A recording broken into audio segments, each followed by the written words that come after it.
Alright, so now the next question comes from Jake23 Freeman. He says, how much Gamerscore do you have? I saw this question, I looked it up just for you. So right now, according to Xbox Live, I have a Gamerscore total of 26,690.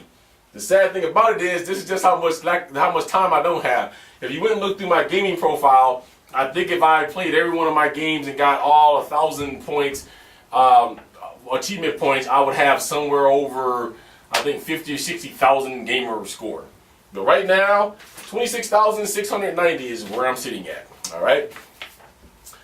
Alright, my next question comes from malcolmgetscrazy. He says, would you recommend me modding my Rock Band 2 brain to work with my vdrums?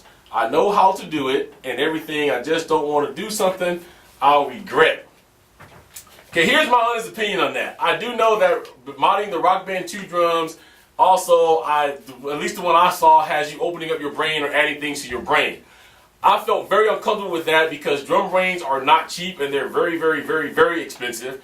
I know mine, when I bought mine 4 years ago, it was an $800 brain, but it was on sale from like $1,500. So I would say use your caution wisely, because of the fact that if you do this and you mess it up, and if you mess it up too badly, there's going to be no coming back from that. So my recommendation would be, if you're going to go with, if you're using a 360, I would go ahead and look into maybe the J5. If you're using the PS3, they're coming up here really soon. I have a review on the Seth box and a review on the MIDI rocker. Both of these will MIDI right out of your brain and maybe make them work with the PS3. So those would be my suggestions right now. Okay. Next question is from aznsirsim. So I guess it's aznsirsim. If you could change your name from David to anything you wanted, what would it be? That's a good question. I don't think I ever really thought about that. I guess something cool, I don't know. Maybe I'll change my name to like a Prince symbol. I think that was the coolest thing he ever did. Just call me Symbol. But I don't know, I really like my name. I guess if I had to come off something off the fly, I kind of like a Randall. I've been called, John before. So maybe Randall would be a good choice if I really wanted to change my name from David. All right, next question is from the B3ST6. He says, okay, I have the choice to choose between a Destroyer or a Mega Pedal. What should I get and why? Again, I'll say this every time. It depends on what you're looking for. Out the box, easy to use.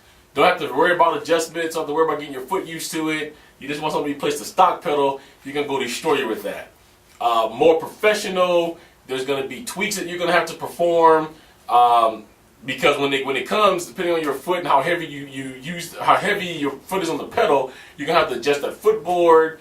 If you want the beater if you want a pedal that always has to use the beater, then you're gonna want to go with the Omega. The reason for that is mainly because the Omega side is the more professional. The Destroyer is more of a replacement just for your pedal. It's better. And it's a whole lot, I know somebody says, oh, you said it's a replacement. Typically it is, but it's a real pedal replacement, though. It's what it is. So that's a decision, obviously, you're going to have to make wholeheartedly for yourself. But those are just my criteria that I would go by. That I just gave you if you're looking to get one or the other, okay? All right, next question comes from, I think it's Skin Joe Shane, SKAENJOISHAYNE. He says, who do you think is a drummer who deserves more views or subs? Honestly, there's probably a ton of them. Of the people that I've been scouting, I'm going to say OC County Drums is one of them. OC County Drums 44, his name is Trace. I think he's one of them. He deserves a lot more views than what he gets. Another one that I've been paying a lot of attention to is Hoopla 10. I know you guys have seen these guys around my channel, but I go and I just type in rock band and look up drummers. These two gentlemen, I think, deserves more views. They really play the game well. They really put a lot into their videos. They really do things that nobody knows. They're kind of like the unseen talent. Everybody's more concentrating on the bigger names. I ride pretty hard. There's some got 913s, and that, and maybe you should be. But these two guys are sleepers. And if you ever go to their channels, you can see that in my link. I'll put the links to their channels here in this video.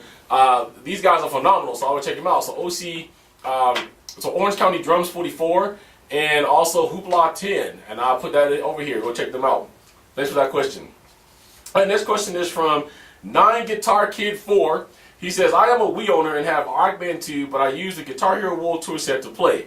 If I get a Rock Band kit, I think I'm getting the Goodwoods too. Is it worth it to buy Rock Band 1? Here's what I'm going to say. I would rent Rock Band 1 and import all the songs in, because here's the deal. If you've already played Rock Band 2, really, if you've never owned Rock Band 1, it's going to be kind of a step back. You're going to see the graphics is a little bit better on Rock Band 2. You got more options on Rock Band 2. So my suggestion would be I would go and import the songs. I would just go rent. If you want to just see if you like it, rent it, and then see if you like it, and then decide if you want to buy it or not. But in my opinion, I would just buy Rock Band 1 to get all the Rock Band 1 songs off and import them over to Rock Band 2 and just stick with Rock Band 2 is what I think I would do. All right, thanks for the question. Next question is from Showboater. He says, what was your favorite sport to play, if any, as a child, and why?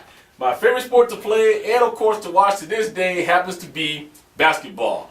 I played basketball since I was in the 3rd grade, and I was the top starting center when I got into junior high and then into my freshman and sophomore year of high school. Why? Because I just love the mechanics of it. I love the shooting. I love doing things that big men are not supposed to do. You got a couple of these guys right now like Yao Ming, Paul Gasol. I mean, Yao can devastate you from inside, outside, and he can hit the 3. I was a big man that could hit a 3-point shot, and coaches love that because they say that you're versatile. Michael Jordan was and still is my #1 favorite basketball player, and I think back in the time I was growing up, every kid on the block wanted to be like Mike. You would go down to a pickup game at the park, and you got a whole bunch of people wearing 23 jerseys, and they're sitting here, look, I'm going to come up and do this like Mike, and they try to reverse layup and everything else like Mike. But basketball has also taught me really good fundamentals, taught me really good teamwork, how to work within a team, and so on and so forth. So basketball would be my favorite sport. All right, next question is from tarponsalltheway. Have you ever met anyone famous? Matter of fact, I have. I've met David Arquette. I've also met the wrestler Booker T. I've met Stone Cold Steve Austin in Mall of America. Because I went to, he had a CD years ago that came out, and he came and saw all the fans. So I got this with him. I'm trying to think if there's anybody else that was there. Buff Bagwell, if you guys know him from WCW, I've met him. A friend of mine won the grand prize years ago when a movie came out by the name of Ready to Rumble, which was all based around WCW, and he won the ultimate prize package. So I got to go with him, and we got a private showing of the film, and we got to go to the WCW match that night, which ironically was the exact same place that Owen Hart had died at that point, I think just about a year before, so that was kind of spooky. But yeah, those are a few of the famous people that I've met before. Some people I've just glanced by and saw, so I wouldn't really count that as meeting. But that's a few for you. All right, thank you. All right, next question is from Kobe240, cool name. He says, what would be your dream match in the WWE? Wow, I'm assuming that I could pick anybody. Seriously, if I could pick anybody in their prime, I would love to see Superfly Jimmy Snuka go up against John Cena. And I think I would pull Ricky the Dragon Steamboat and put him up against the Big Show. Now, the reason being is because if you ever watch Ricky the Dragon Steamboat's career, the man had a magnificent way of getting around a big man and pulling out a win. With Superfly Jimmy Snuka and with John Cena, I just think the two would contrast very well because Superfly is a high flyer and John Cena is more of a technical ground wrestler. So I'd like to see what's gonna happen if he's able to catch Superfly. Will Superfly win with his move, jumping off the rope? Would that really work with Cena? He'd be prepared for it. But I think that would be two of the epic matches. If it wouldn't have already happened, I probably would have said The Rock and Hulk Hogan, which is a magnificent match. But those would be my pick at this point.